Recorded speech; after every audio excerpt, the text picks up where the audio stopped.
This agenda has taken over schools. It's taken over classrooms, even some church buildings. It's taken over our government. Anywhere children gather, it's there. It pushes books and lessons that sexualize children early. But what would be the purpose of that? So that they would be easier to confuse and control. The plan always has been to target, to desensitize, to sexualize, and then victimize.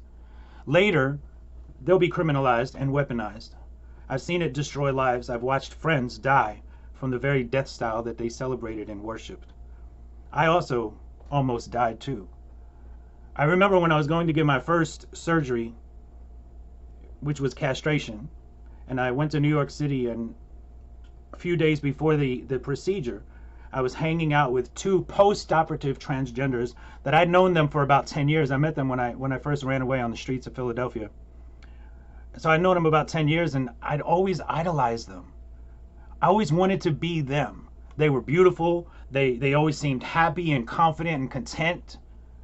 And I wanted that joy, and I wanted that security.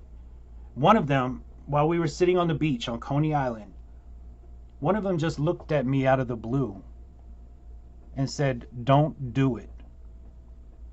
And he said, all of my life I thought that if I could just become a woman, that I'd find peace and joy and happiness.